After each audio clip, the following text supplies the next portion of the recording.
Hello. We're doing one job. Hey, what's up? It's always an argument, is that I a roads can't. issue or a utility issue? I have City of Prescott water lines, those are the ones that get me. Okay. Okay. I always figure it's a road crew that patches them for the contractor, so it shouldn't be a big issue. The ring and covers it first. When they set their risers Okay, right on top of perfect. the water line, you run over it with the grader, you Okay, break it, perfect. and it I'll let starts 'em know. running water up. All right, thanks. Bye. That's why I like the slip That ones. phone shouldn't have rang. Yarnell, Oh, The screw I had- ones will just. I don't- try to get on. Yarnell, I can't run over any of How them, I many gotta minutes I watch got for left? them. I go through and paint so I don't hit them. Well, I got responsibility. I'm doing. I'd like to call the order the Tuesday, October 6th, 2020, regular meeting of the Chino Valley Planning and Zoning Commission. Mr. Pasiak, Commissioner Pasiak, would you lead us in the pledge? To the flag of the United States of America and to the republic for which it stands, one nation, under God, indivisible, with liberty and justice for all.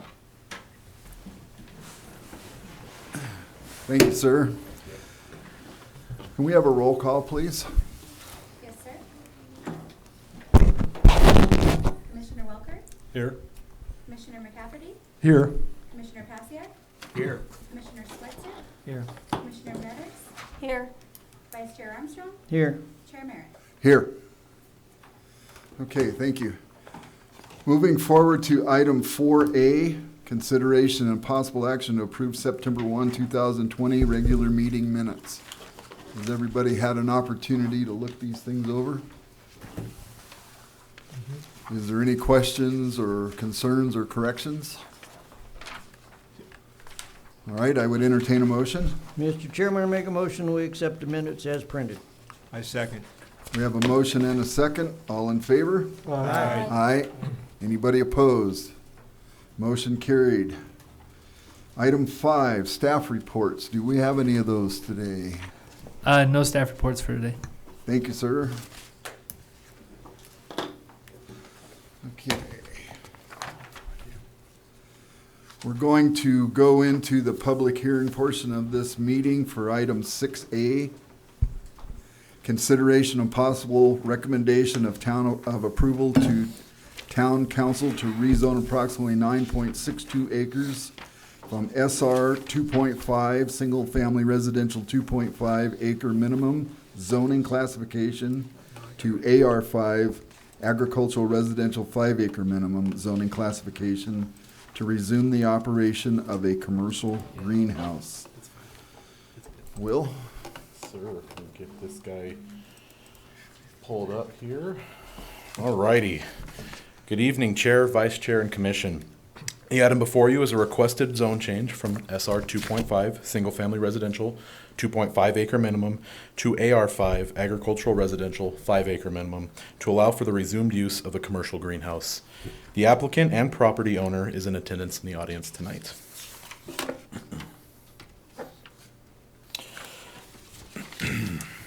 The subject property is located on the north side of West Center Street, approximately 700 feet east of the northeast corner of South Road 1 West and West Center Street. To the east of the property, you have Granada Estate Subdivision.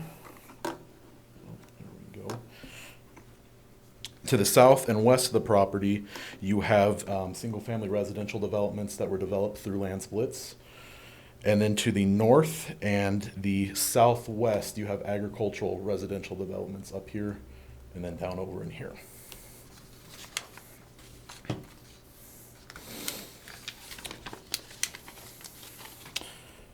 The subject property is approximately 9.62 acres with a width of approximately 670 feet and a length of approximately 620 feet.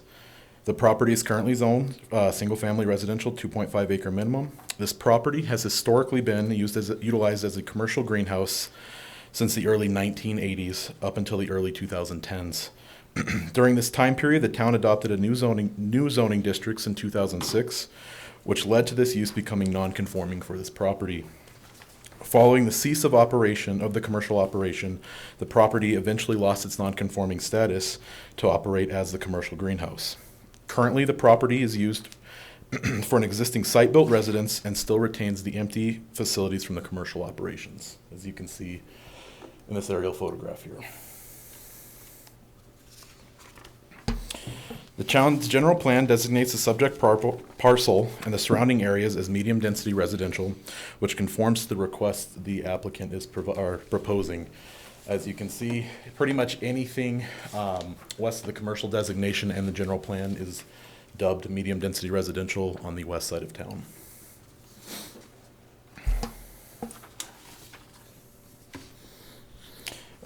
As previously stated, the zoning on this property is currently SR 2.5. The applicant would like to request a rezone to AR5 to resume the operation of that previous commercial greenhouse. This use is allowed outright by this zoning district. The requested zoning conforms with zoning of the surrounding zoning of the property directly to the north, as well as adjacent to the southwest.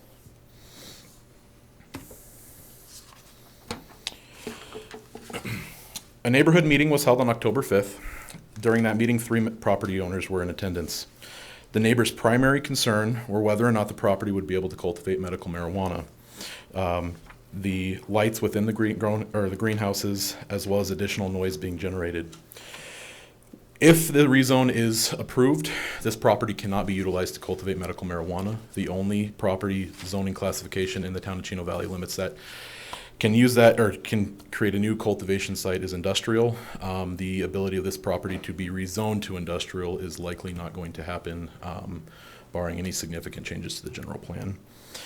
And any concerns regarding light pollution or noise pollution itself will be addressed through the site plan review process when new construction is pulled for permits with the town of Chino Valley. The neighbors expressed that they would rather prefer to see a residential development here opposed to a commercial greenhouse development. However, none of the neighbors were outright opposed to the zone change so long as it wouldn't be cultivation of medical marijuana.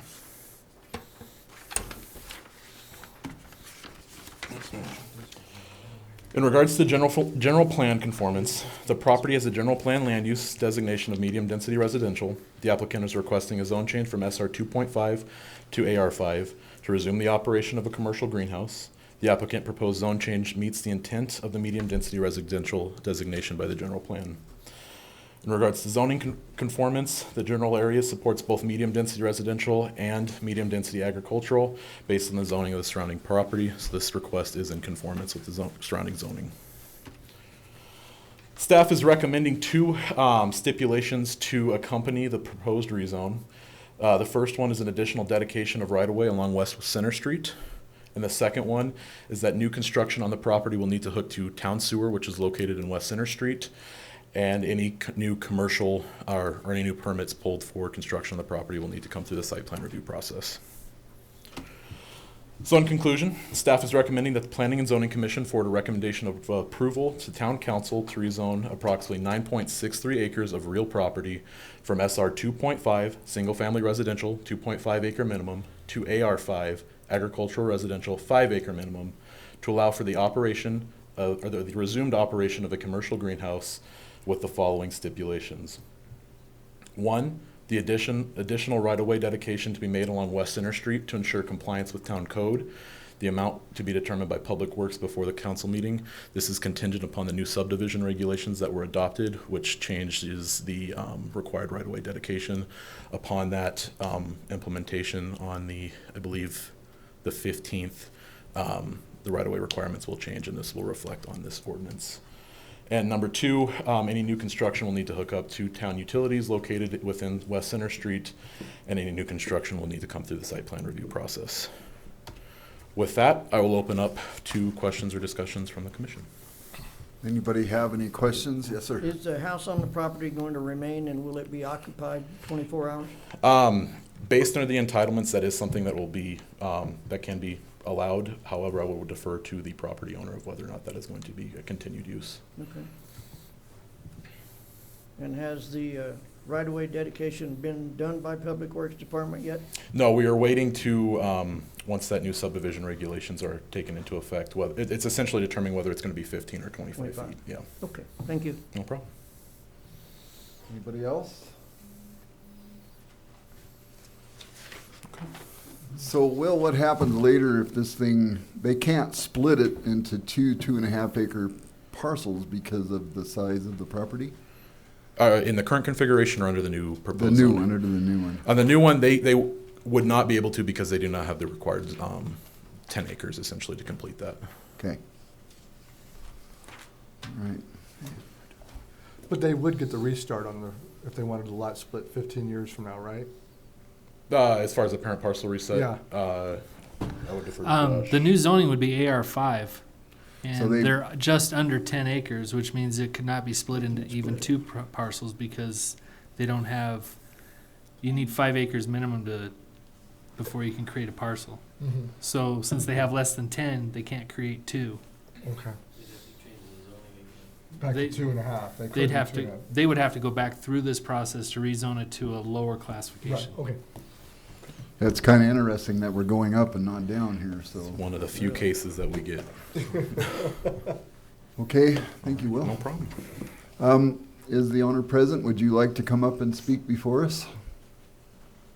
He stepped out, but I can come You can hold the fort for him until he gets back. I'll try my best.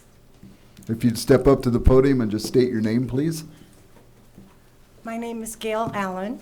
I'm the authorized agent for the property owner. And just wanted to add a couple of side notes to, Will pretty much covered everything.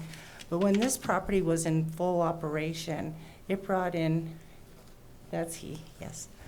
It brought in over $6 million a year in revenue, gross, and employed 50 people full-time with full benefits and 401ks. So I think it'd be a real asset to the town of Chino Valley. And had 2 inquiries on the property because it is currently for sale. One is a company that down in the valley that wants to grow roses, and then the other one would be growing flowers. Right now, the prior office has been remodeled into an office and a residence, so the new property owner could, would probably use that, remain as an office. And as far as splitting the property, the buildings on the property are so huge. One covers a ½ an acre, one of the greenhouses, and the other greenhouse covers an acre. And it actually, we just recently, it was 2 5-acre parcels originally, and combined it into a 10-acre parcel. And I know that the assessor has it as 9.62, but the assessor has it as 10, so it's probably counting for the road easements as well. So to split this property or to do anything else with it, to tear those buildings down and all the concrete, the natural gas lines, the water lines, and all that would just be economically just almost impossible. It'd be too cost effective to tear everything down. There's a lot there. There's a huge soil barn, there's a break room, and so it was definitely developed to be a nursery. So that's Thank all you. I have. Anybody have any questions? All right, thank you. You're welcome, thank you. So we're going to open this up for public comment. I'm going to give you 3 minutes to speak. Please step up to the podium and state your name if you choose to speak.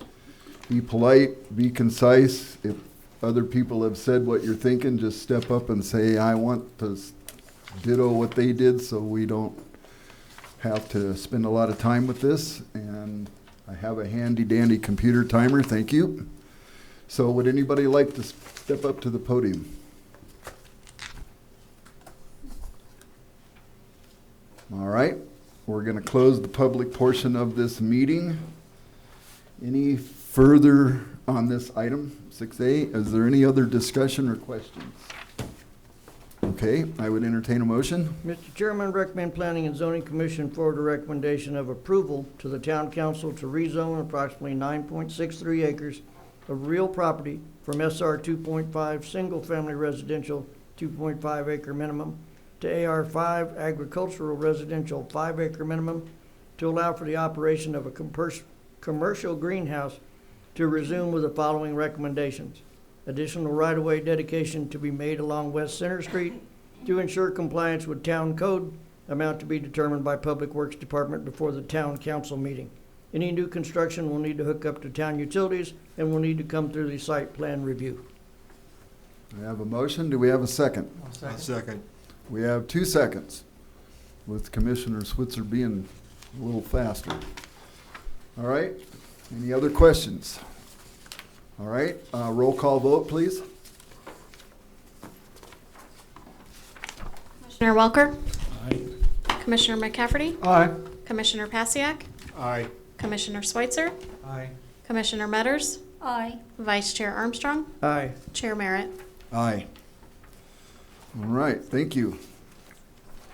So the next item is 6B, and I'm going to recuse myself from this meeting because of a conflict of interest here. And I'm turning the meeting over to the vice chair for this particular item. And when this item is passed, we'll come back into the room. So excuse me.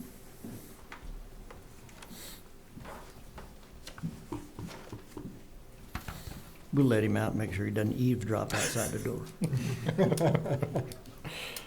All right, consideration possible recommendation of approval to the town council for a conditional use permit to allow the temporary placement of a construction trailer for Brown Homes to be located at the intersection of Road 2 North and North State Route 89. Mr. Will. Alrighty.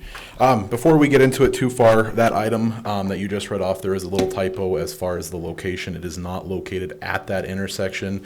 It is located approximately 1,900 feet north of that intersection. So just moving forward with that.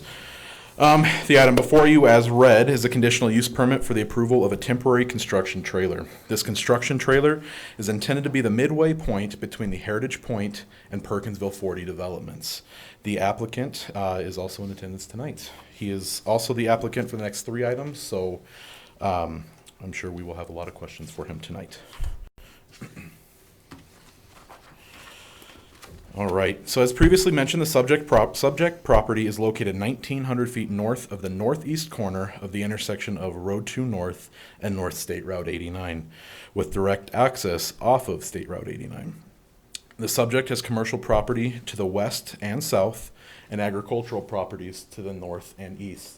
The subject property is located just a little north of Mary's Cozy Home Furnishings, as well as the Primrose Inn. This property has a blended zoning of commercial heavy and agricultural residential 5 acre minimum. While a conditional use permit for this use is not required outright by the town code, section 3.16.c of the Unified Development Ordinance states that it is at the discretion of the zoning administrator to require a CUP if a use is not listed under the zoning district. Staff felt that due to the uniqueness of this item and this use, it fell into this category. Staff also felt it prevalent to hold a neighborhood meeting. This meeting was held on October 5th as well. Staff notified property owners within a 300-foot radius, which resulted in 13 notifications being mailed out. No one showed up for this meeting, unfortunately, or fortunately, outside of the applicant's designee. So this temporary construction trailer is located off-site from both of their developments, but is essentially the midpoint in between the two. It is intended to be a contractor's hub for the development. As you can see by the site plan here itself, they're anticipating covering a portion of the property with a dust-free surface, indicated by, what is it, 1/4 inch? Granite, okay, yeah. 1/4 inch granite,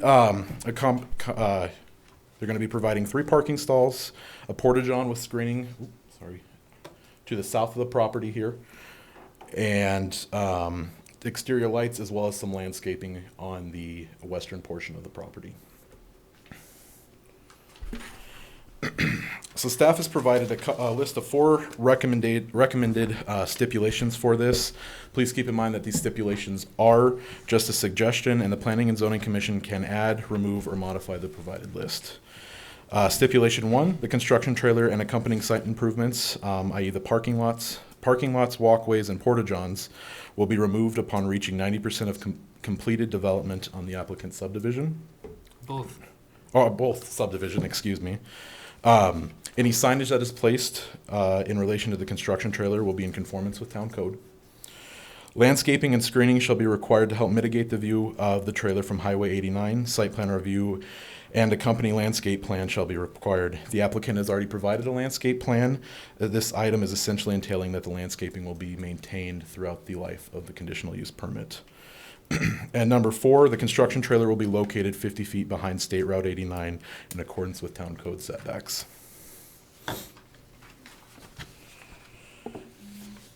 So with that, staff recommends that the Planning and Zoning Commission forward a recommendation of approval to Town Council for a conditional use permit to allow the temporary placement of a construction trailer for Brown family homes with the following stipulations. 1, the construction trailer and accompanying site improvements, parking lots, walkways, porta-johns will be removed upon reaching 90% completion of both of the applicant's subdivisions. Number 2, any signage that is placed in relation to the construction trailer shall be in conformance with town code. Number 3, landscaping and screening shall be required to help mitigate the view of the trailer off of 89. The site plan review process and accompanying landscape plan will be required. 4, the construction trailer will be located 50 feet behind the State Route 89 property line in accordance with town code. With that, I will open it up to questions or discussion from the commission. Thank you, Will. Commissioners, questions, concerns? I have a question. On the site description, it says the property is currently used for an automotive business and a single-family residence. Correct. And what's happening to those? They're staying the same. They're just let me get back to the aerial. So in relation to the other businesses, they're going to remain. You have the automotive business to the north here, and then the single-family residence to the east. The intended use is going to be occupying this space down here. All the other uses are going to be maintained. Okay. Thank you. No problem. John, do you have something? Yeah, if somebody else has, let me, you answered part of my question. Hold on a minute. No, I actually don't have a question. I think what you've answered what I had in mind. Okay, anyone else? I'm a little concerned about the traffic. I mean, we've got a lot of stuff between Chino Reynolds, Safeway, Sonic, Primrose Inn, everybody. There's a center lane, but I wonder how much this trailer is actually gonna be used. Okay. And how much in and out is actually gonna be. What I've been told is that it's not going to be open to the public at all, that the contract foreman and maybe 1 or 2 other individuals will meet there to discuss the day's events, and then they will go to the subdivisions to do their work. Okay. So I do not believe that traffic will be an issue. All right. Do we have any idea of a possible completion date on these 2 projects?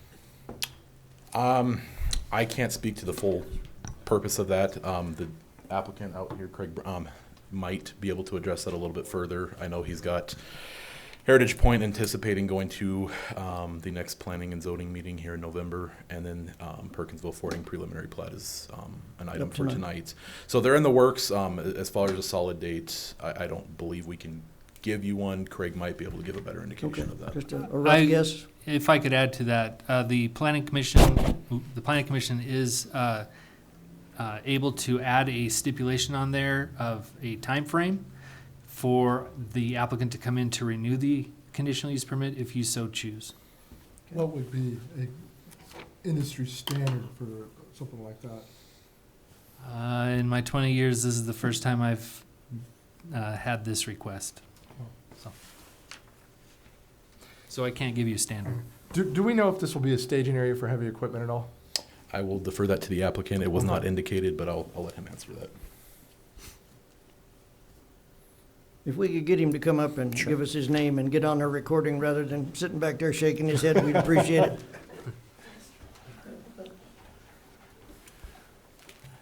Good evening. My name is Craig Helsing with Brown Homes. And the question regarding heavy equipment, no, there'll be none. Okay. It'll just be the typical Office staff. office, yep, vehicles. That's it. All right, thank you, sir. You're welcome. And just to clarify, that Will had already mentioned, is that it's just strictly for our own office use in between Perkinsville 40 and Heritage Point, as just kind of a midpoint to rally our construction staff. Okay, thank you. Does the temporary trailer have any restroom facilities, or would it be porta-john out exterior? It is just gonna be a porta-john is what's planned for right now. So could there be a stipulation that those are on the east side of the trailer, so they're not visible from 89? They are proposing to screen them. Okay. Yeah, we'll make them so you don't see them, if that's okay. Okay. Anything else? I believe that's it. Thank you, sir. Thank you. At this point, we'll open it up for the public. If we have anybody that would like to speak on this matter, please come up to the podium, state your name. If it's a difficult last name, please spell it to make sure we get it right on the recording. You'll have 3 minutes to speak. Please be concise, polite. Anybody coming up? This guy ain't the public, is he? He looks familiar. My name is Craig Helsing with Brown Homes. I would like to see if I could respectfully request that there might be consideration on the 50-foot setback to something less than 50 feet, just so that visibility of the trailer from 89 would be a little easier to see before you're right on it, if that is possible. The planning commission and the planning commission can recommend a lower setback since this is a temporary use, and then the town council make the final decision there. Our code, staff does not have that authority to reduce the setback lower than 50 feet, but since this is a conditional use permit, if you want to allow them to place it at the 27 feet or the 26 feet that they show on their site plan, that is within your purview. Okay, thank you, Josh. Is there any plans for signage?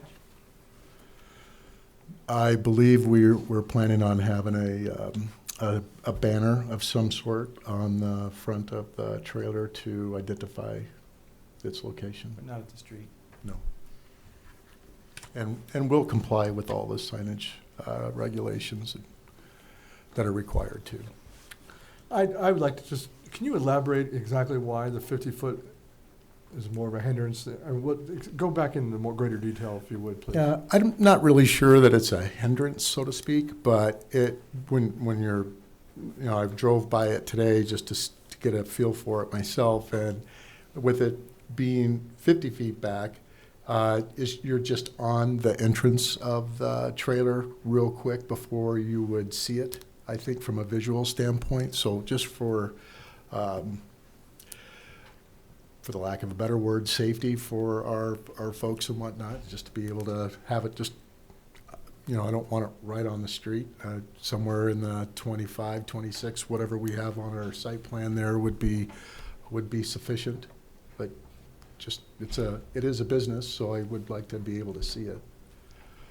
Is there, using the existing driveway for the existing business, or is there a new driveway being put in?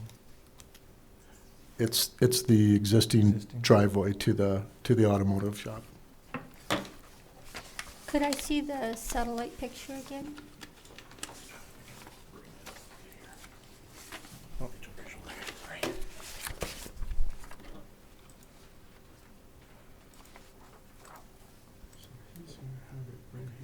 That the one you're referring to?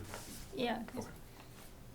Is the car dealer that's immediately south of that, did they put up a block wall or chain link to block the view if you're coming northbound? Because of the fence here. I don't know about the fence. I don't know that I remember that, but I know there's trees there and whatnot. So we got a little bit of foliage and whatnot that kind of blocks the view a little bit. That's up to you. She asked if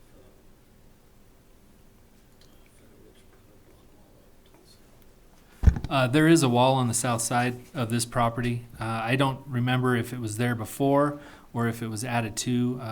I know the Fedowiches put a 3-foot block on the west side of the Fedowich property. They put up a 3-foot high screen wall so that the lights from their cars wouldn't go into traffic on 89. There is that, but it's not tall enough to actually impede visibility.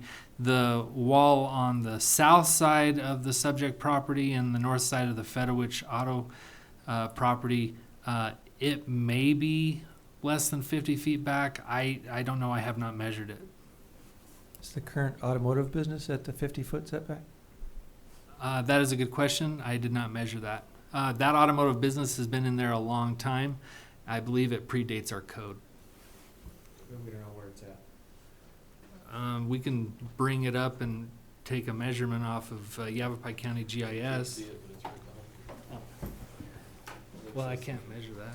Yeah, it looks less than 50. Yeah.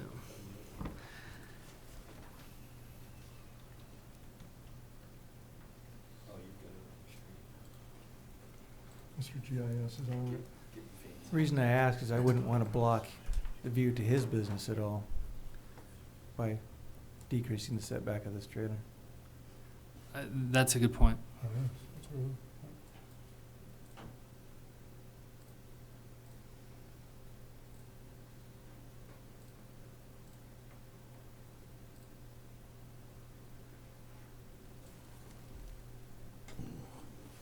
No, you don't measure from the street. You measure from the property line. In this case, you would because the property line on GIS is incorrect.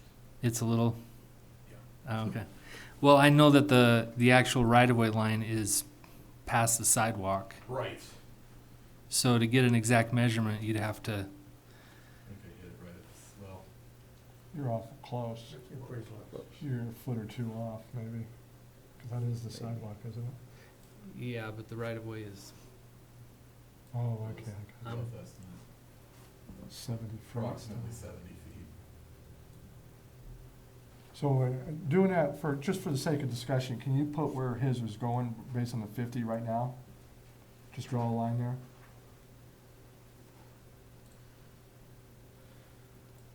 Let's see. That's close enough. Roughly where their property line is currently.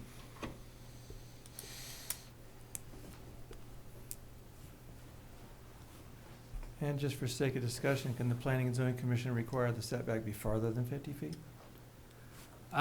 We can't really require them to exceed that setback, but if you want to make a special allowance since it's a temporary use to reduce that, then I would say yes, you could do that. But we can't really require them to exceed that, Understood. in my opinion. Any other questions, concerns from the public? If not, we'll close the public hearing part of it. Questions, concerns by the commissioners? I have a comment. I'm looking at this and going northbound on 89, there doesn't appear to be an obstruction for sight at 50 feet. Because the building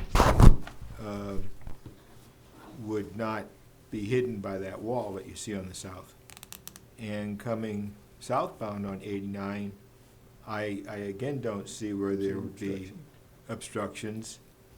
And the use of this is as a construction trailer, and it was stated it was just meeting of the contractors before they go out to the job site.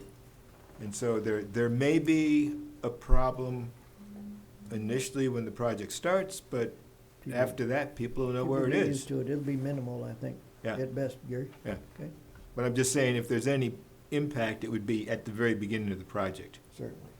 Okay, anyone else? Does anyone want to decrease the setback? All right, we're done. I'll accept a motion. One of y'all has to make it this time. I can't.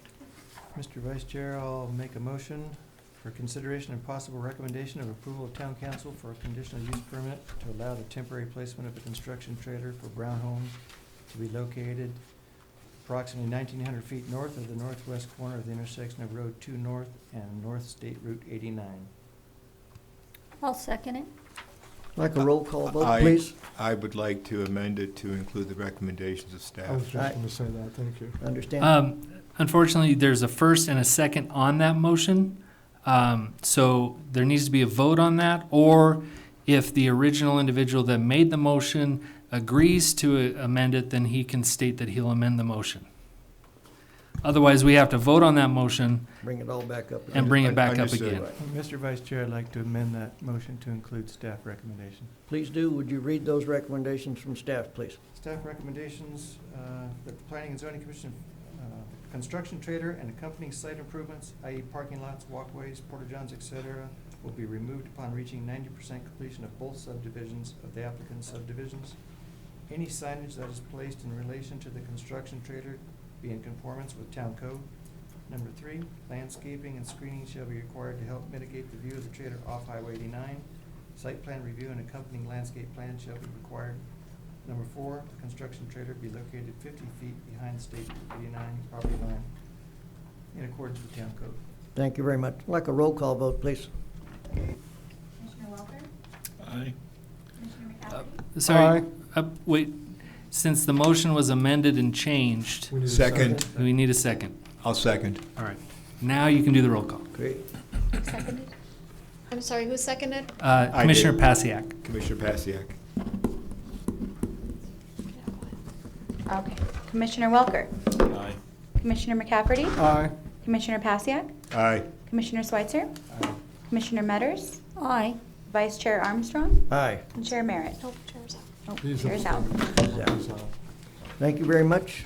Somebody stick their head out the door and tell Chair Merritt he can come back in at this point.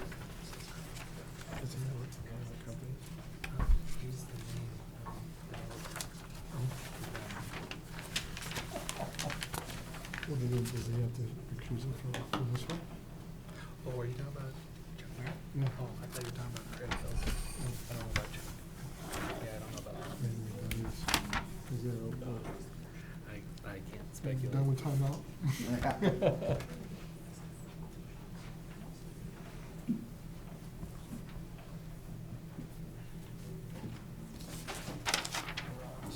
Ready for 6C, boss. Technically, we shouldn't be talking unless there's a question I'd like to. Okay, so did we announce the 6D? Because everything has to be. C. C? No, we have not. Went too far. Okay, so this is item 6C, consideration and possible recommendation of approval to the town council for a conditional use permit to allow a model home complex and temporary placement of a sales trailer to be located at the southwest corner of Road 4 North and North Road 1 West. Will? Mr. Chair had missed this last time, but this is also another one of the items that had a distance missing on the location. This is not located at that corner of the intersection. It is located 1,700 feet west of that intersection. Will, if I could clarify, the missing text was not missing from the notification requirements. It was only missing from the agenda. Okay, And that goes for the last item as well. all right. Alrighty, Planning and Zoning Commission. The item before you is a conditional use permit, request to approve a model home complex and sales trailer for the Heritage Point subdivision.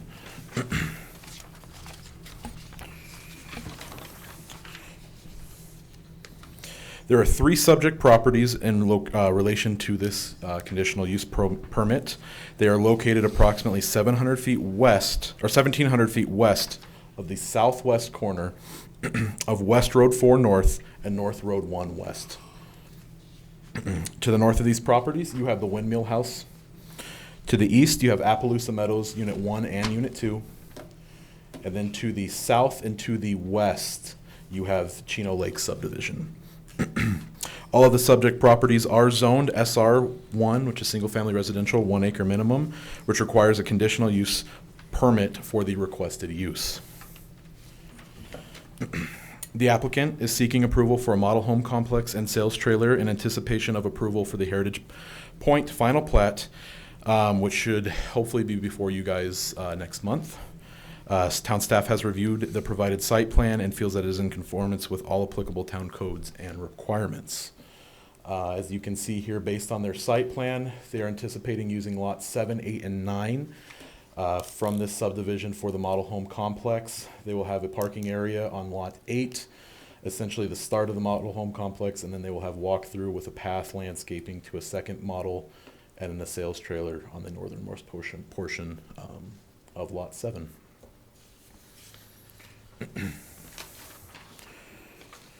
Town staff is recommending that the following stipulations be attached to this conditional use permit. Like the last conditional use permit, these are just suggestions. The commission can add to, remove, or modify the provided list. Stipulation number 1, construction of the model home complex cannot begin until the approval of the Heritage Point final plat subdivision is recorded. Stipulation number 2, sales trailer cannot be placed until the approval of the Heritage Point final plat is being recorded. 3, the sales trailer and accompanying site improvements in parking lot, walkways, porta-johns, etc. will be removed within 2 months of the final lot's start of construction. And number 4, if the final plat for Heritage Point is not received or approved within 1 month, or 1 year, excuse me, of this conditional use permit's approval, the conditional use permit will expire. With that being said, staff is recommending that the Planning and Zoning Commission forward a recommendation of approval to Town Council for the conditional use permit to allow a model home complex and temporary placement of a sales trailer with the following stipulations. Number 1, construction of the model home complex cannot begin until approval of Heritage Point final plat is recorded. Number 2, the sales trailer cannot be placed on the site until approval of the Heritage Point final plat is recorded. Number 3, the sales trailer and accompanying site improvements, i.e. parking lots, walkways, porta-johns, etc., will be removed within 2 months of the final lot's start of construction. Number 4, if final plat approval for Heritage Point is not received within 1 year of this conditional use permit's approval, the conditional use permit will expire. With that, I will open it up to questions and discussion from the commission. I have one question. The site plan shows lots 7, 8, and 9 to be used for the model home sales trailer, yet lot 9 is empty. I mean, it has the building envelope marked out, but is there going to be another building built there? With the site plan, I would probably defer to the applicant for this as well, but my understanding is this was included because they will be providing landscaping, and I'm fairly certain a form of lighting on this property as well. So I'm assuming that is why that is included. However, I will defer that to them as far as moving forward with that. Anybody else have any questions? Yeah, Yes, sir. Since nothing can be done until the final plat is recorded, are we putting the cart before the horse? Or? Staff does not believe so. We are anticipating the Heritage Point final plat coming before Planning and Zoning Commission next month. They are just getting this in anticipation to hit the ground running. Okay, and sewer and water, that kind of stuff to this sales trailer? You know, I am not aware of that. I will defer that to the applicant. This subdivision itself will be on well and septic. So I will defer that to the applicant as far as the amenities within their bathrooms or whatnot. Well and septic, no plan to come in on Appaloosa Meadows water or anything? That is correct. They have approval from ADWR for wells and septic. Okay, thank you. Anybody else? Yes, sir. Let's go on item number 3 in your recommendation. It's a sales trailer and accompanying site improvements will be taken down after they start the construction of the final lot. But let's just take Park Meadows, for example. There's still 2 empty lots there. Okay. Okay, so in essence, those things could stay there for 30 years. You know, if nobody ever buys that lot and puts it beside it. So my question to some of the commissioners is, should we put a condition on that? Because I know of at least 3 empty lots in Park Meadows. So, and that Park Meadows has been around for quite a while, am I wrong? Yeah, it has. We could probably put a time limit on it for review at a certain number of years from now, just to make sure that it's moving forward. So if you would like to include that in the motion, we can do that. I'm just trying to extrapolate the language that we'd want to use. We would want to, the conditional, well, the conditional use permit, is there an annual review of that at this point? Unless we stipulate that? You would need to stipulate a time frame. Okay. So we could stipulate something, which I don't think is very onerous on the project, of 5 years or something like that. You can do 5 years, or you could do 3 years. Maybe ask the applicant what their time frame of build-out is, and then maybe set that accordingly. So we could, when we bring him up to the podium, we'll run that past him. Are you good with that, Commissioner? Yes, I am. Anybody else? Our Bright Star still has an empty lot from your mobile home.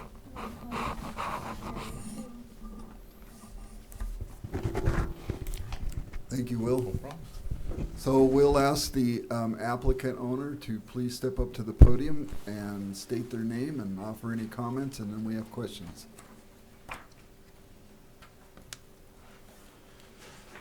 Hello, I'm Craig Helsing with Brown Homes. On the sales trailer itself, there'll be no permanent utilities to the trailer with the exception of power. The restroom facilities would be a porta-john that's screened from the public's view until such time that the model complex is completed.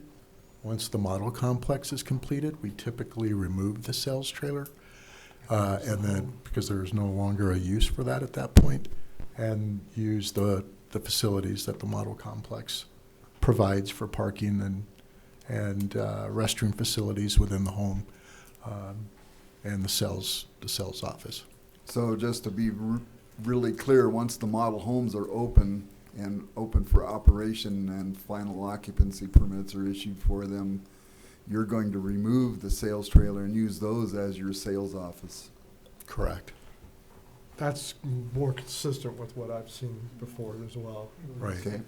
It would be a little redundant to have both, and I think we all agree that the sales trailer is not as aesthetically pleasing as the model complex would be.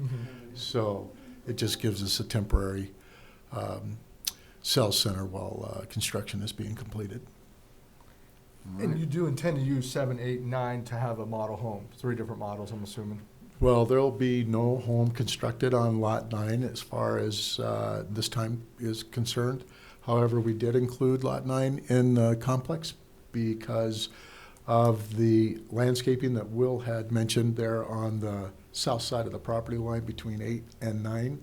And also the black square that you see within the dotted envelope there is the well for Lot 9. However, it will provide water service to Lot 8 while it is a model home complex. Once we are completed with the subdivision and we transform the model complex back into traditional single-family homes, we'll drill Lot 8's well, which will go in the parking lot for what you see right now. And then there'll be a home constructed on Lot 9 that'll utilize the well that's drilled there. We just didn't want to have a well in the parking lot or the driveway of the model complex. And the location of the well's probably based off of the proposed septic system area. Yes, there's separation between the two, so we're just following the ADWR and county guidelines for that. Makes sense. Anybody have any other questions for the owner? Thank you, sir. So just to answer the one about timing for the length of time that the model complex would be here. So, you know, the economy is a fluid thing. It's we do our best to forecast what we're going to be doing as far as build out of the community. Right now, we would be looking at somewhere between 24 and 30 months total time to be completed with the project if current economic situations continue. So if we did decide we would like to put some sort of time frame stipulation, a 5-year review process wouldn't bother you very much? I don't think so. I mean, even if there was a dip in the cycle, I don't believe having a review of the use permit would be I don't think we'd object to that. It would just be, a continuation, kind of a restart of what we're doing right now? Yeah, it would be to go through the process to renew the conditional use permit. The only reason it would be revoked is if the conditions hadn't been met. It's pretty, if you do what you're supposed to do, it's pretty tough for us to have any problem with that. Okay, we'll be fine with that. Okay? All right. Did that answer you? Yeah, oh yeah, and he answered it because I believe most developers don't want to use their sales trailer after a model home is developed, because the clientele would much rather go into a model home than a sales trailer. Sure. But you need something to start with. Correct. Yeah. So it's not as concerning, but when I first heard that, I was like, does he plan to have this thing here for the whole Yeah. duration of that? No, we'd rather have them see the house than the Yeah, trailer. Yeah, because trailers are hard to sell a home they through. are. They're more difficult. So, I guess from my standpoint, I think a 5-year term is good, just so we can have a review process in place. I understand. All right, anybody have any other questions? All right, thank you, sir. Thank you. So, we're gonna open up the public portion of the meeting for item 6C. As stated earlier, if you have anything to say, please step up to the podium, state your name. You have 3 minutes to make comments on the subject at hand, and as always, be polite, be concise, try not to be repetitive. Would anybody like to step up and speak? All right, so we'll close that portion of the meeting. Any questions or discussion from the commission? Wording on your additional stipulation, please. Well, I think we could place a 5-year review time frame to the conditional use permit. Make it 5 instead of Is number 5? Yeah, to be reviewed Yeah, that would be the 5th 5 years. stipulation. Yep. Does everybody seem satisfied with that on the commission? All right, so I would entertain a motion.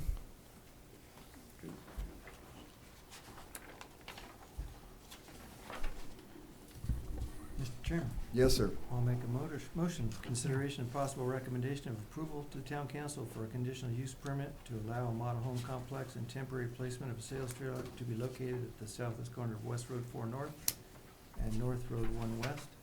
Is that accurate enough? I know that changed a little bit. The location? So the location is 1,700 feet west of West the of the southwest corner of West Road 4 North and North Road 1 West. With staff recommendations. Number 1, construction of the model home complex cannot be begun until approval of the Heritage Point final plat is recorded. Number 2, the sales trailer cannot be placed on site until approval of the Heritage Point final plat is recorded. The sales trailer and accompanying site improvements, i.e. parking lots, walkways, porta-johns, etc., will be removed within 2 months of the final lot's start of construction. Number 4, if the final plat approval for Heritage Point is not received within 1 year of this conditional use permit approval, the conditional use permit will expire. And number 5, a stipulation that the conditional use permit be reviewed in 5 years. I'll second it. We have a motion and a second. Roll call vote, please. Commissioner Lopez? Aye. Commissioner McCaffrey? Aye. Commissioner Passiak? Aye. Commissioner Switzer? Aye. Commissioner Metters? Aye. Vice Chair Armstrong? Aye. Chair Merritt? Aye. Motion's carried unanimously. Thank you.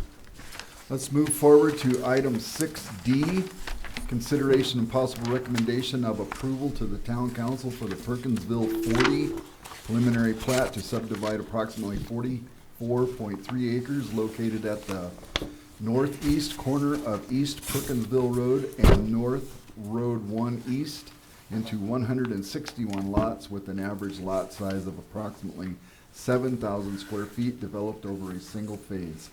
Will?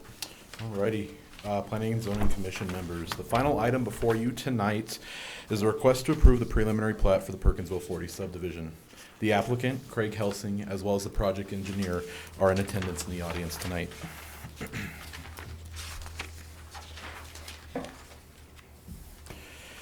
The property is located at the northeast corner of East Perkinsville Road and North Road 1 East. To the south of the property, you have the Chino Valley Recreation Center. To the southeast of the property, you have Chino Meadows Unit 1. And then to the east of directly east of the subject property is the Bonnie Plants cultivation facility. Brief project history.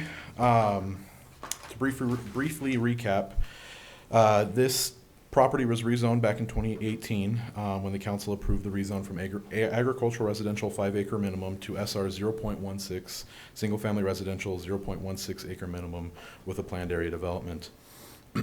The planned area development allowed for modifications to development standards of the SR 0.16 zoning district to items such as setbacks, building heights, and lot coverage.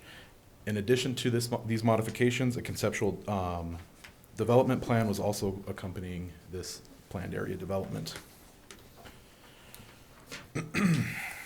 The preliminary plat itself has a total of 161 lots with an average lot size of 56 feet by 125 feet and an average lot area of 1,700 square feet. Internal sidewalks will be provided along with You said 17, it's 7. 7,000 square, sorry, I misspoke then. 7,000 square feet as an average lot size. Internal sidewalks will be provided along with an internal trail system that connects all of the open space areas throughout the subdivision. The development itself will also be hooking up to town water and town sewer that is located in East Perkinsville Road. There are a couple of items that staff would like to see addressed prior to the town council meeting date. Staff would like to see the proposed extension. It is kind of visible here as well. The extension of Valentine Road. We would like to see that line up with the proposed extension of the road itself. There is some distance of offset to the north of the existing Valentine Road. Another item they would like to see addressed is a dedication of 25 feet along the northern property line here. This is anticipation of the future build out of East Road 3 North. And then number 3, the proposed pathway along the southern boundary of the property here.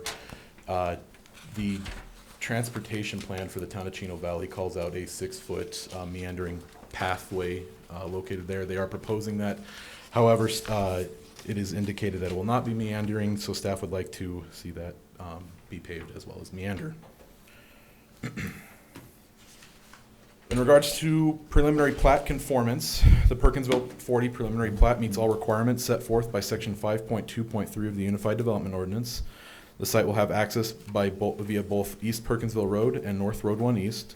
Proposed development will be connecting to both Town of Chino Valley water and sewer. The Development Services Department and Public Works Department have completed initial review of this plat.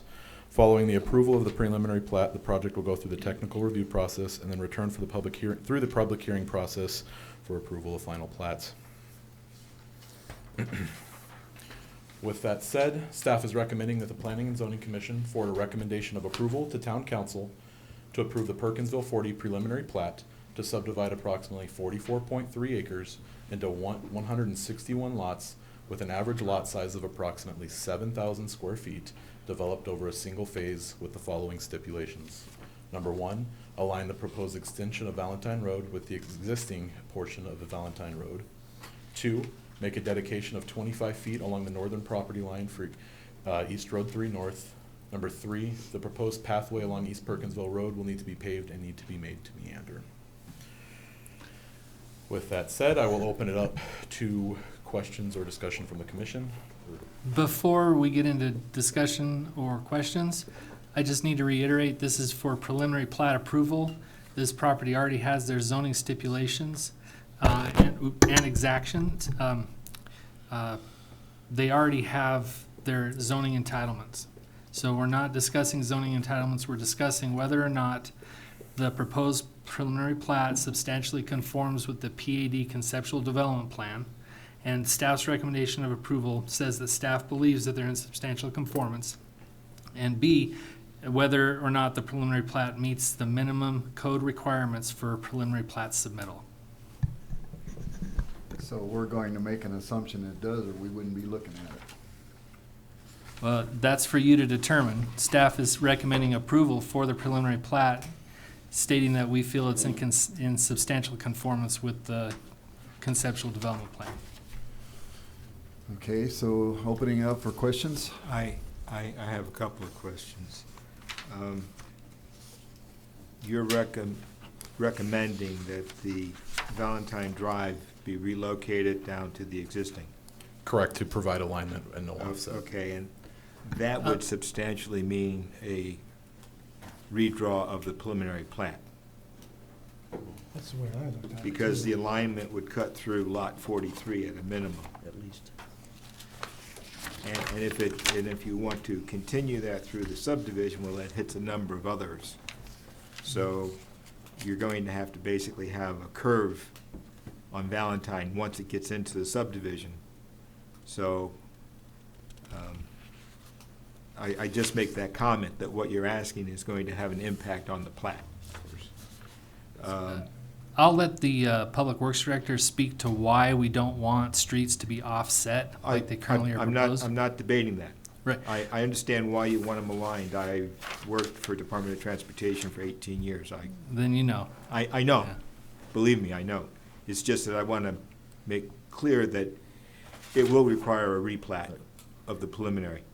It'll require some modification, but as long as they remain substantially in conformance, meaning they don't increase the number of lots, drainage can be modified a little bit.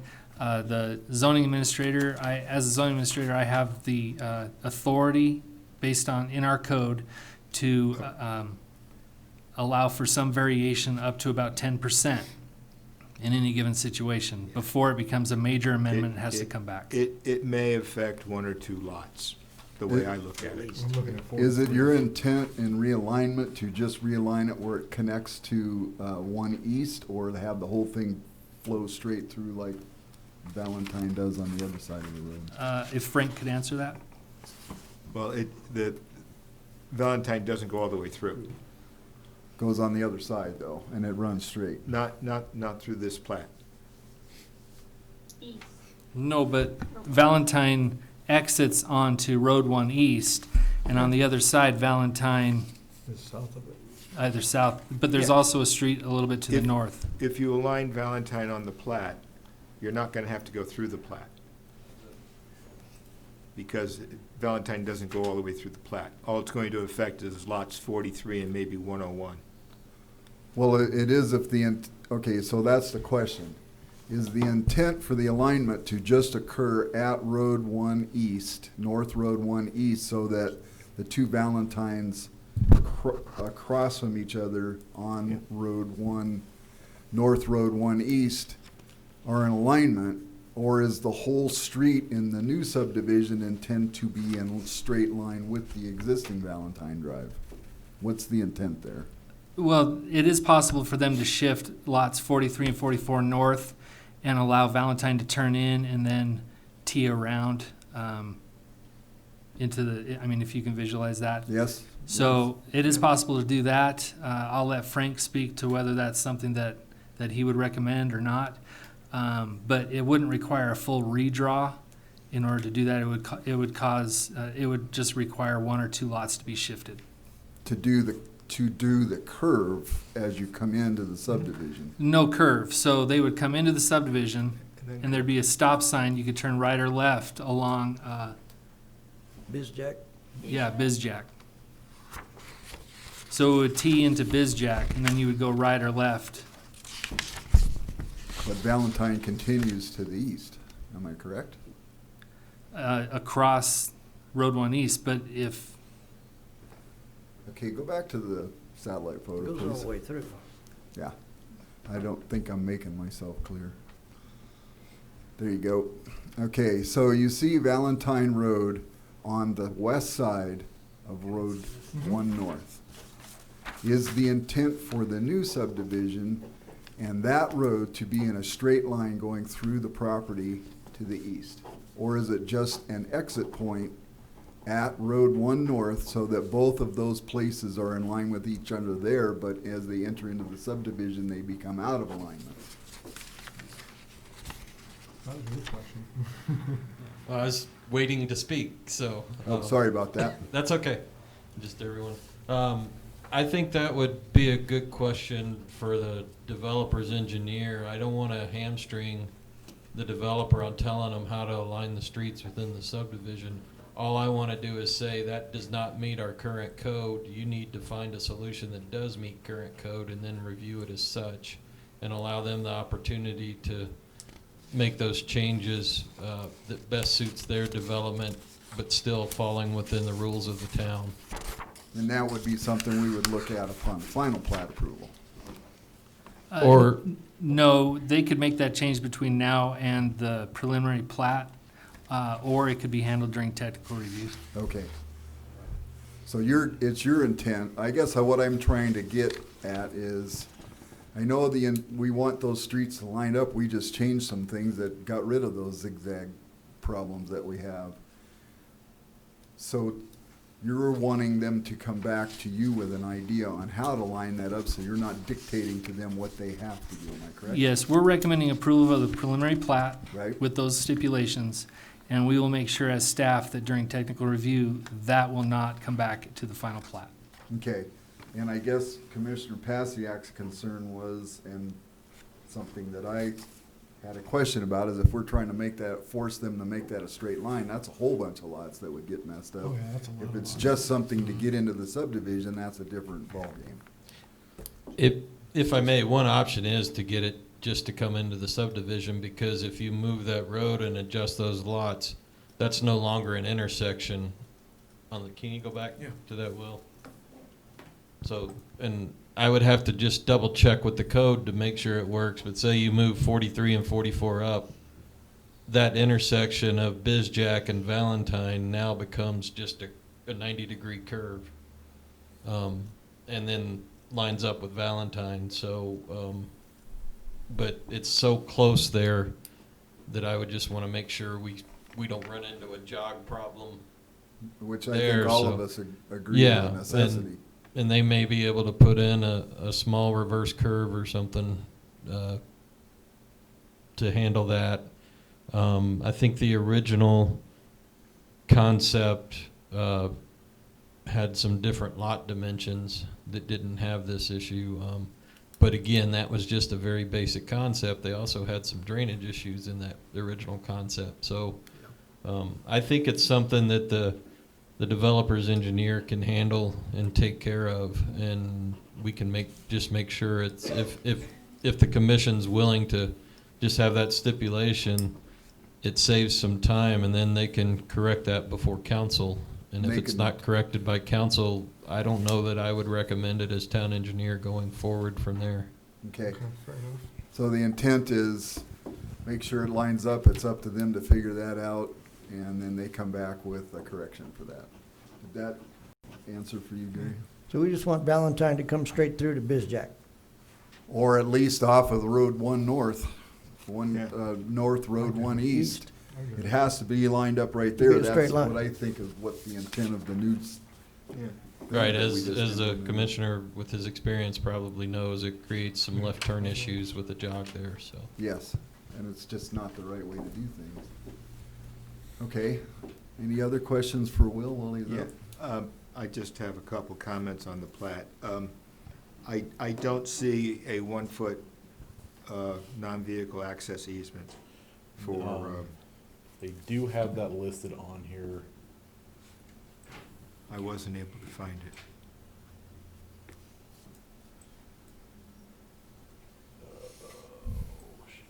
I know I saw it. It might be on a different sheet Yeah. because we only have sheet 2 of 10. So It we might be on had- different sheets. Let me pull it up here real quick. I'm anticipating that it would be on North Road 1 East and on Perkinsville Road, on both of those. I'll leave it to staff to, Actually, I think it shows that. no. I felt like it might have been on there, but I might have missed it. It's not labeled, but I think it shows it. It's on the sheets, lots. On the So lot. go to sheet 6, 5, 6, 7, in those sheets.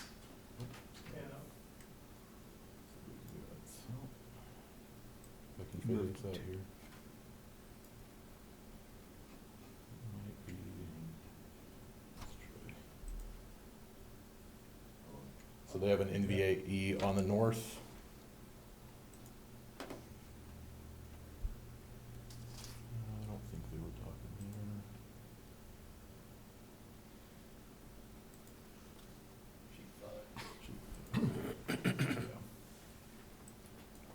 here. Yep, there it is. Yep, as well on the east.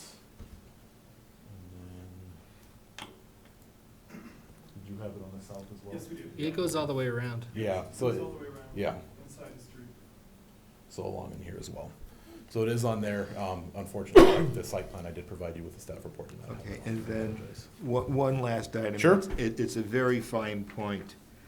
I think the State Board of Technical Registration requires that you have the expiration date of your seal also. You have to have a date that you sign it, but there has to be a little statement that says my registration expires on. And I'm just looking at this one sheet. I may be wrong, but if I remember it correctly, there has to be an expiration date because your certification, your registration expires every 3 years. Yep, I think he's correct. There I- is no term on it. I do believe you, I know that's true for engineers. I That's know a it's good true for catch. engineers. For surveyors, we'll double check, but if the rules are different, but They're- that's a good catch, and we'll make sure that gets on there. I'm sure they're under the same technical registration requirements. I worked with the state for a number of years on their code, on their enforcement advisory committee. I will defer to your knowledge on that. Anybody else have any other questions? Yes, Mr. Chairman. Neither you, Will, or you, Josh, were around in April 18 when we did this. But Frank, you were, and at the time, at least 5 of us were on this hearing. We had a quite lengthy discussion about pullouts. And the city, and at the time, Jason Shanks said, we added it as a condition when we did the preliminary, that there would be a study and you would review it about the appropriateness of pullouts on Perkinsville because there were concerns about school buses and transit in the future. Whatever came of that and where is that on this? I believe that would be north of Valentine.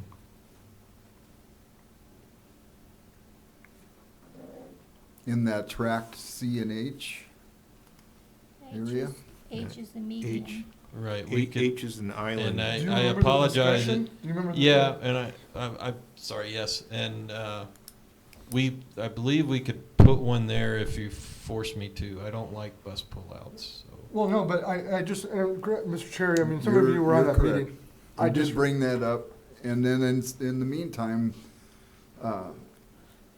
the town engineer has stated several times that he is not in favor of the pullouts, causing actually maybe more problems and Mhm. dangers than if we didn't have them. If that tract C there got turned into a pullout, that probably wouldn't be horrible, but I also defer to your judgment on that Yeah. because when you explained to me your concerns, it made Right. a lot of sense. And it's more so with school buses than transportation Mhm. buses. I prefer school buses when they have the stop sign that comes out, especially occupy the lane, be out in the road where people can see them and stop. Transportation buses, again, unless it's a full lane, sometimes they only occupy a part of a lane, and cars try and go around them, and sometimes it's hard visually, and I've seen in larger cities, you have more sideswipe type accidents with the buses pulling in and out like that. Again, I think it largely depends on the operator and their preference as far as the bus line, which they like to do. Because I know Mr. Romley that runs YRT was an advocate for this pullout, still runs YRT, whereas some of the other districts I've used in other places did not like them. So, but we are here. YRT still got the same leadership, so I would tell you that they would still want one if we would put one in. Could you do that in that tract C area? If the developer's okay with that, and it fits in there, I would be okay with that. It might depend on how some of the rearrangement goes with lining up with Valentine. Okay, well, I also like your thought about the school buses taking up their area in the road and forcing people to pay attention and stop, so that's a good setup. And I thought we also, and maybe I'm wrong, I remember a discussion about a crosswalk, and I don't know if we were putting it on the developer or not, but because of the locality, what the anticipated demographics that are gonna be built, you know, what's gonna live in this development, young families and stuff like that, and this locality to the park, I just thought there was a lot of discussion about crosswalks and something. And we've had extensive conversations with the applicant's traffic engineer about this so far. What we're thinking now, it's a little bit hard to determine because we haven't had the ability to get good traffic counts recently, because with the COVID issues, it's disrupted traffic patterns, especially when it comes to school traffic, which is a major component around here. So we're working off assumptions for some of the growth factors and things with traffic. But both their traffic engineer and myself are a little hesitant about putting what we call a mid-block crosswalk away from the intersection.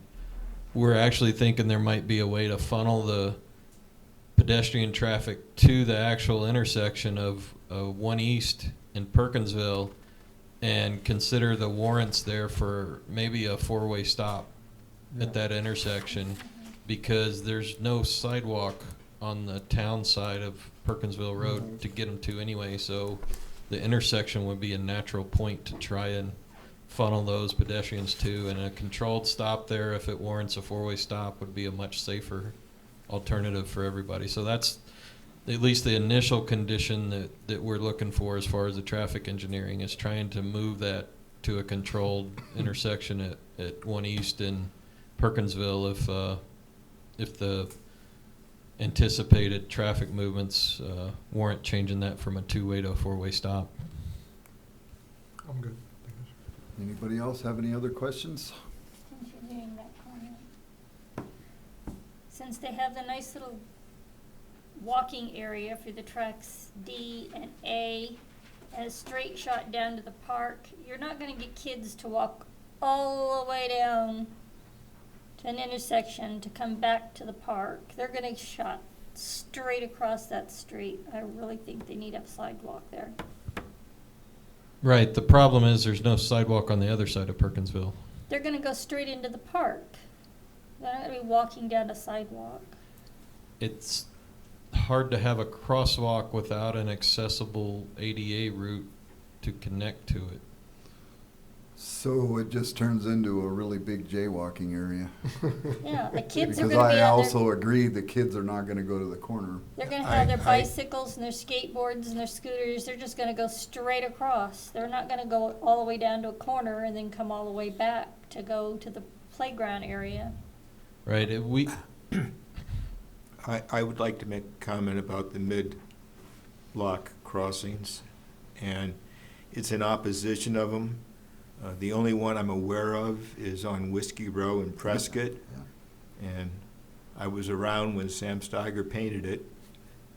There was another one that was on Robert Road for about 3 weeks, and it was to connect the trail that they have on Robert Road.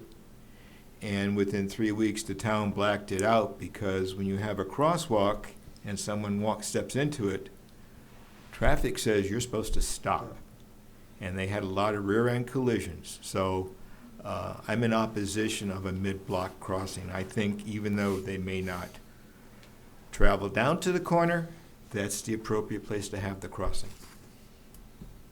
And that's just part of discussion and part of me being here since 1982. Right, and if I can add, we're facing the same dilemma at the Peavine Trail crossing up on Perkinsville Road further. There was requested actually from town staff to paint a crosswalk for that, and right now, I said no, because one of the issues, and it's the studies are mixed on whether or not it's true, but one theory is that when you paint that crosswalk, because of the law you stated that traffic stops, besides the rear end collisions, it also gives the pedestrians a false sense of security that that traffic will stop, especially with the trucks. They may not stop, and dead is dead. So at the trail crossing, what we're doing is we're putting up signs, but we're not marking the crosswalk. And we're also putting up trail signs that says traffic does not stop. So another option here, if we ever did mark a crosswalk, I would want extra measures, something like maybe some flashing beacons or something, some extra protective measures to go there. But at first, I would strongly advise maybe letting the engineer work on additional landscaping and other measures to try and funnel those people and discourage it. I understand the comment that kids are going to jaywalk where they're going to jaywalk, but that's one thing. Another thing to try and put a crosswalk into nowhere and condone it is another. So changing problems is what we're doing. Okay, any other questions? All right, thank you, Will. If the owner would like to come up and speak, I'd like to give him an opportunity to do that.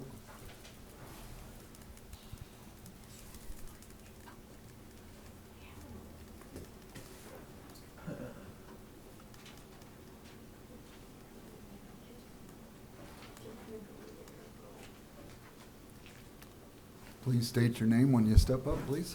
Craig Helsing with Brown Homes.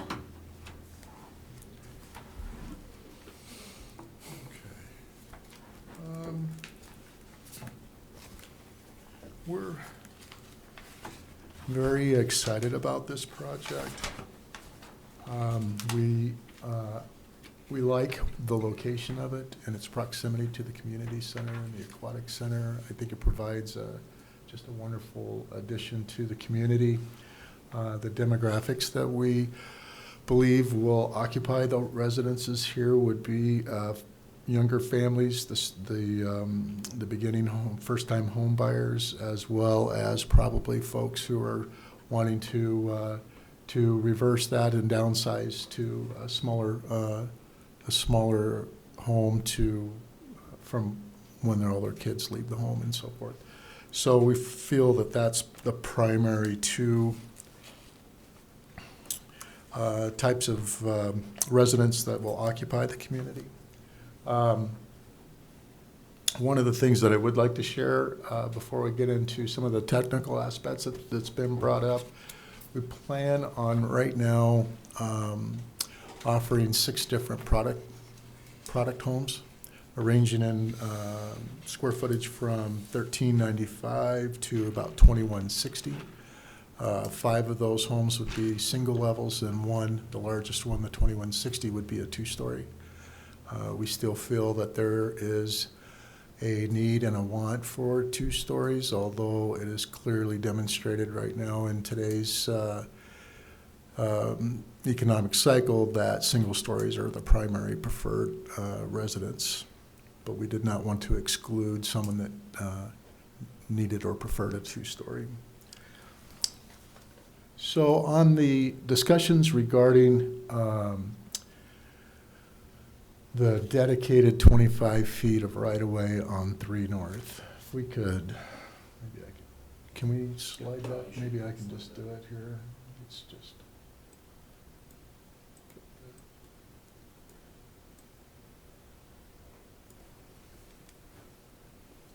So we did not anticipate a right-of-way on 3 North, and the main reason for that is the continuation of 3 North to the east, where, in our opinion, the odds of there being a right-of-way through the drainage that takes place right now off the property that we're talking about to the east would make it a very unviable extension of the roadway. And so we did not include that as part of our preliminary plat. And we'd like to respectfully request that that not be one of the stipulations of the preliminary plat. And then on the, go down to Perkinsville here. Let's see, let's go to a different sheet. This is what I'm looking for.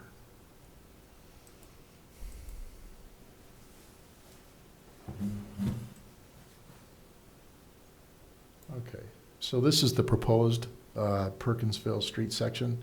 And I just wanted to clarify, Will, mostly on this, there is the last paragraph on page 3 of the staff report states that all arterial and collector streets shall provide a minimum 6-foot wide sidewalk separated by a landscape strip of at least 8 feet.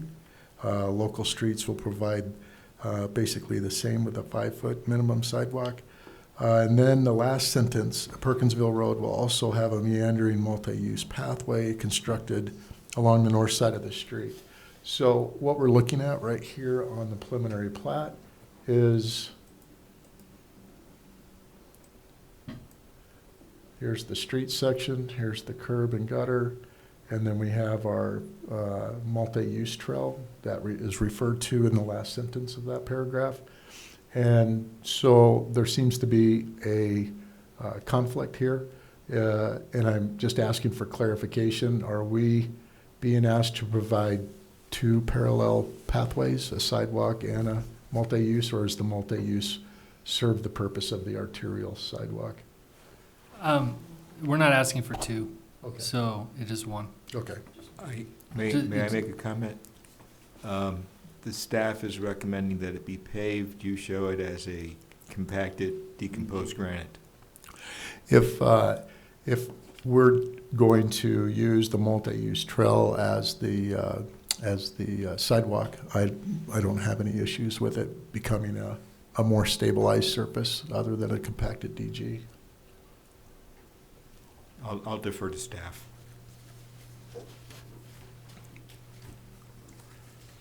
So a question, it says all local streets will provide a minimum of 5-foot sidewalk per ADA requirements. That is not what this meandering trail is, am I correct? If it's paved, it'll meet ADA standards. Okay, but it says it's compacted DG on the drawing. That's correct, but our stipulation is asking that it be That it paved. be paved. Yeah, And so we're the not meandering asking. part does not interfere with the ADA requirements. No, in fact, we didn't even need to put the meandering part in our stipulation since the plat already shows that it'll Showed it. meander. Thank you. Anybody else have questions?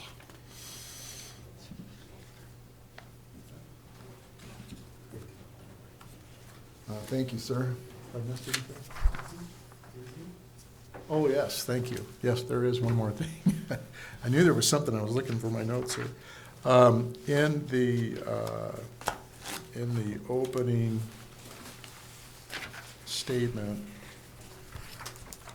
of the case description, at the very end, it says that the lot size of approximately 7,000 square feet developed over a single phase. And that single phase part, what we would like to do there is have the flexibility to have multiple phases, specifically a model phase where we could develop the intersection of Perkinsville and 1 East in advance of the balance of the subdivision to be able to construct our model home complex, similar to what we just talked about at Heritage Point.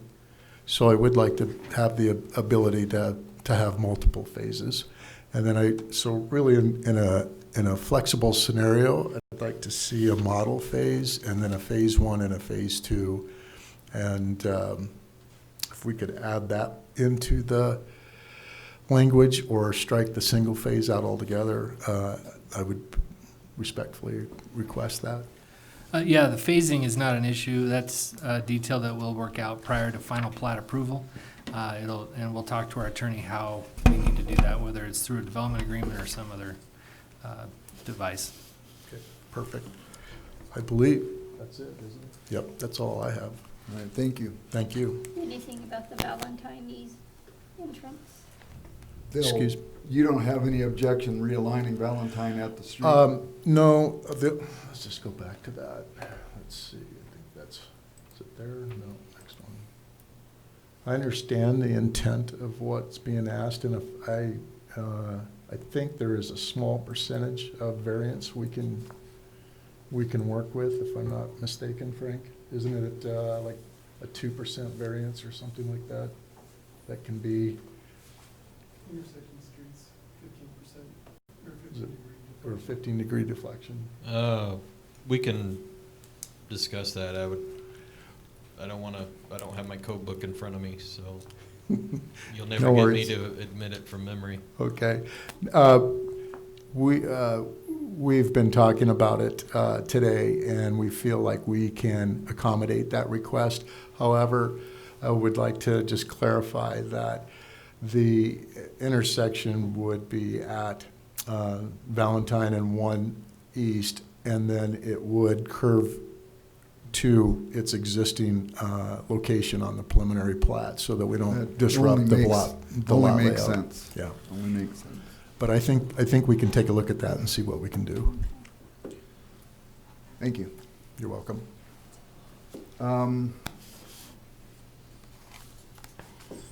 Mr. Marbury, can you comment on the relief for the Road 3 North right away? I would just state that I believe that's a zoning stipulation. That 25-foot dedication was called out on the conceptual development plan as part of the zoning. So to get rid of that stipulation and requirement, I would defer to Frank whether we need that dedication or not, but it would require going back and amending the PAD.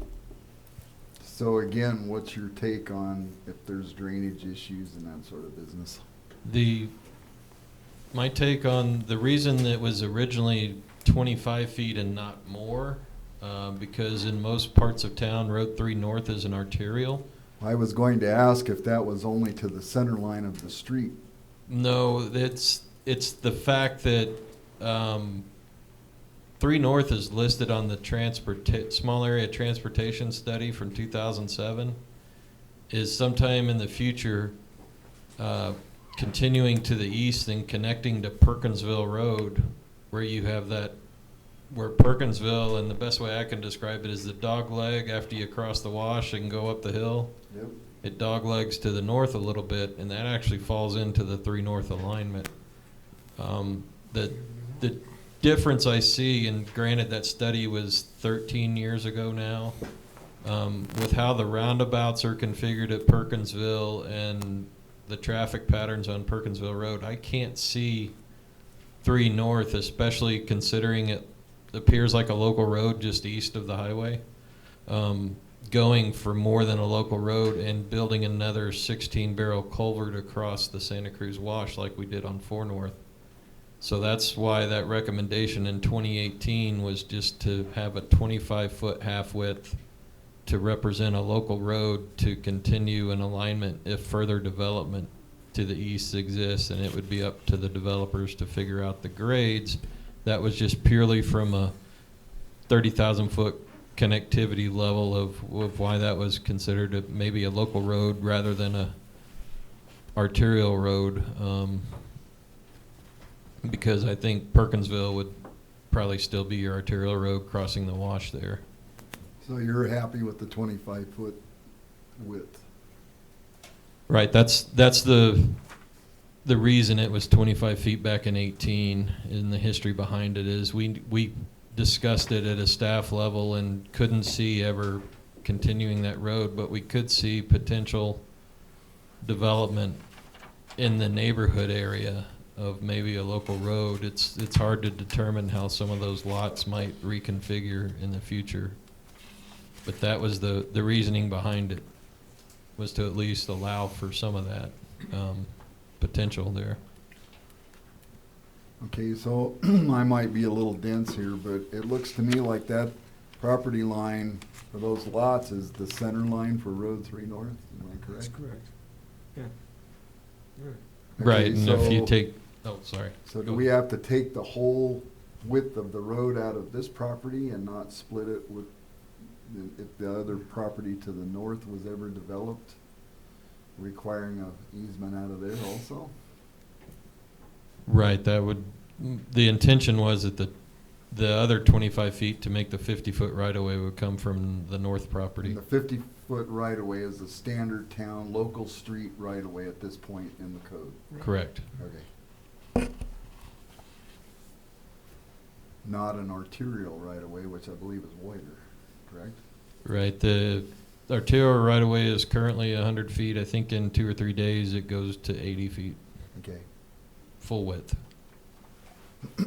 We tend to do half widths for developments when they're only on one side of the road. Just wanted to make sure I understood that. Okay, anybody have questions? Yeah, I'd like to see a GIS showing the parcels around this preliminary.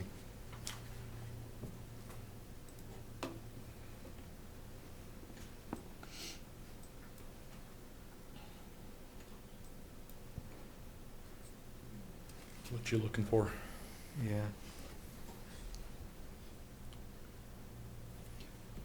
So it looks You like already- it's you already Looks been like taken there's out? something there, You've already got the north half, right? Yeah. Yeah. and you won't get the rest of the south until parcel 306-18-009 does something, 9G does something. That would be my understanding as well. Can you go Yeah. further Looking at this. east? Yeah. Cause it looks like it's, There's another right-of-way right there. yeah, off of Branding Iron, they've already taken them right away there too. Any more there to the east, Will? Now you've got two other parcels to. And there's another Yeah, right-of-way. there's another. Little piece. Little itty bitty pieces, oh, and then there's a big one. That looks like a 100 foot. That is Gavin Court. Or, no, that's. Tree farm. Tree Farm Road. It won't. Okay. I think that satisfied that. So we gotta be consistent.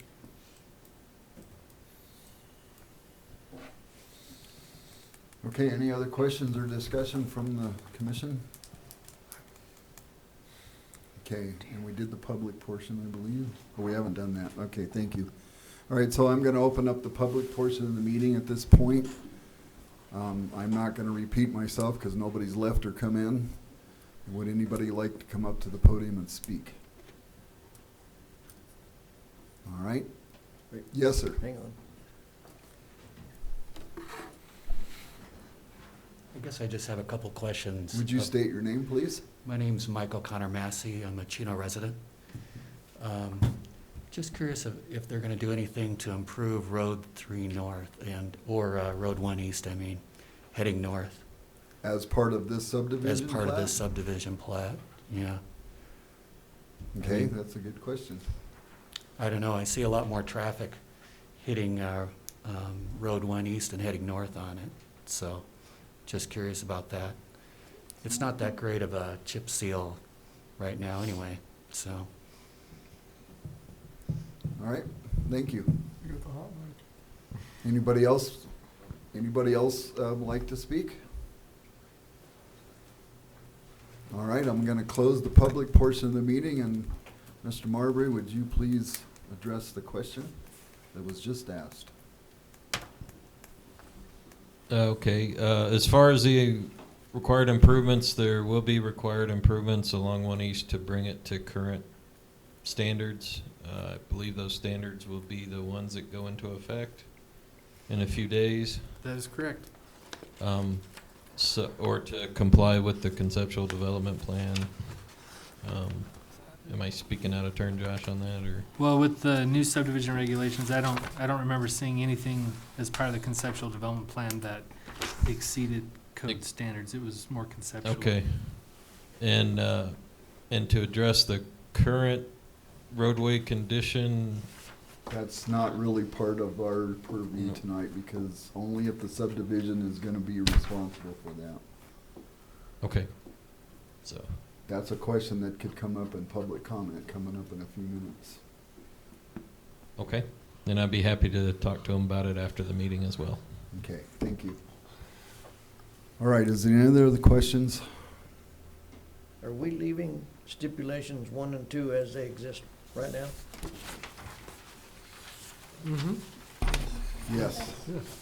Unless you, okay, so Yeah. town staff is recommending these recommendations, and while the owner has respectfully asked for relief on number 2, I think the fact that the other parcels, especially the parcel directly to the north of this property, has already given up that easement.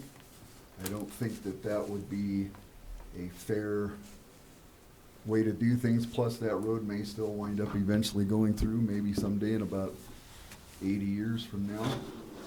But we have to plan for that sort of business, so it would be my thinking, and I'm not telling anybody what the motion has to look like, that we should follow town staff recommendations. So I would entertain a motion. Mr. Chairman, recommend Planning and Zoning Commission forward a recommendation of approval to Town Council to approve the Perkinsville 40 preliminary plat to subdivide approximately 44.3 acres into 161 lots with an average lot size of approximately 7,000 square feet, developed over multiple phases with the following stipulations. Number 1, align the proposed extension of Valentine Road with the existing Valentine Road. Number 2, make a dedication of 25 feet along the northern property line for East Road 3 North. Number 3, the proposed pathway along East Perkinsville Road will need to be paved and will need to meander. So we have a motion, do we have a second? I'll second that. We have a motion and a second. All right, so I want a roll call vote, please. Sure. Commissioner Welker, Aye. Commissioner McCafferty, Aye. Commissioner Pasiak, Aye. Commissioner Schweitzer, No. Commissioner Metters, Aye. Vice Chair Armstrong, No. Chair Merritt. Aye. So the two gentlemen that voted no, would you please state the reasoning behind that for the town council so they can understand what the no vote was for? Go ahead, Bob. Go ahead. I think there's some issues with the preliminary plat, and I really don't favor the entrance in the middle of the project going into Perkinsville for safety reasons, without an intersection there, at least for pedestrian traffic. Thank you. I wouldn't know, I think, as the proposals that were brought up before at the 2018, we've completely left them out of this discussion as to turnouts, crosswalks and that. I'd like to see those readdressed before I would ever vote yea on this. All right, thank you. Town staff, make note of those two things, please. All right.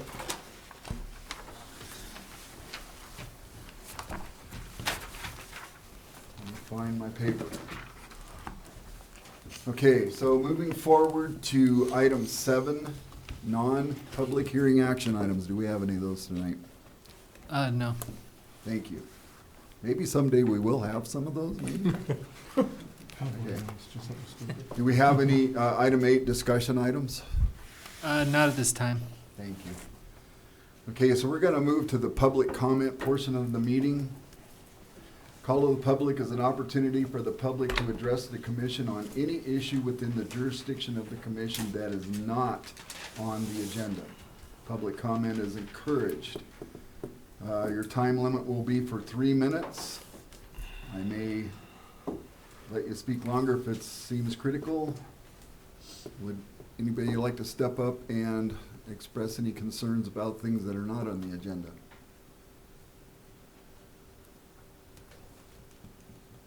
All right. We'll close that portion of the meeting. Moving on to item 10, a motion to adjourn. Mr. Chairman, I make a motion, we adjourn this meeting. I second. Motion and a second, all in favor? Aye. Anybody opposed? You don't want a roll call vote? Well, just this once. We'll let it go this time. All right, thank you all. I appreciate you guys letting me hang out with me for a while. Just go while. I'm now gonna go face on Facebook. It was with Josh. Don't have any pictures of her. And it was a very big concern.